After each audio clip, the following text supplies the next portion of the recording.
കേന്ദ്ര സർക്കാരിന്റെ കടൽ ഖനനത്തിന്റെ പേരിൽ കോൺഗ്രസ് നടത്തുന്ന സമരം തട്ടിപ്പാണെന്ന ഫിഷറീസ് സാംസ്കാരിക വകുപ്പ് മന്ത്രി സജി ചെറിയാൻ. നിയമസഭയ്ക്ക് പുറത്തും അകത്തും ഒറ്റക്കെട്ടായി സമരം ചെയ്യാമെന്ന LDF പറഞ്ഞിട്ടും കോൺഗ്രസ് ഒറ്റയ്ക്ക് സമരം ചെയ്യാൻ തീരുമാനിച്ചതിന് പിന്നിൽ ദുരൂഹതയുള്ളതായും മന്ത്രി സജി ചെറിയാൻ ആരോപിച്ചു. കേന്ദ്രം നടപ്പിലാക്കാൻ ശ്രമിക്കുന്ന ഖനനം തത്വത്തിൽ കോൺഗ്രസ് അംഗീകരിച്ചു കൊടുക്കുകയാണ് ചെയ്യുന്നതെന്നും അദ്ദേഹം കുറ്റപ്പെടുത്തി.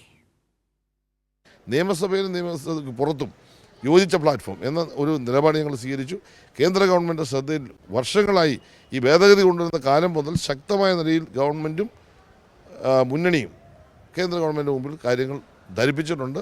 നിയമസഭയിൽ ഇത് സംബന്ധിച്ച് വിശദമായ പ്രസ്താവന മന്ത്രി എന്ന നിലയിൽ ഞാൻ നടത്തിയിട്ടുമുണ്ട്. ഇതാണ് വസ്തുത. ഈ വസ്തുത ഇങ്ങനെ ഇരിക്കെ തന്നെ ആളുകളെ പൊട്ടന്മാരാക്കിയിട്ട് ഞങ്ങൾ സമരത്തിൻ്റെ നായകന്മാരാണ്, തീരദേശമെല്ലാം ഇവിടെ പിണറായി വിജയൻ ഗവൺമെൻറ് അത് ചെയ്യുന്നു എന്ന് പറഞ്ഞൊരു പാതകം ചെയ്യുന്നു എന്ന് പറഞ്ഞ് BJP ചെയ്യാൻ പോകുന്ന ഈ ഖനനം തത്വത്തിൽ ആ ഖനനത്തെ അംഗീകരിക്കുന്ന നിലപാടാണ് ഒരുപക്ഷെ കോൺഗ്രസ് ഇപ്പോൾ സ്വീകരിക്കുന്നത്.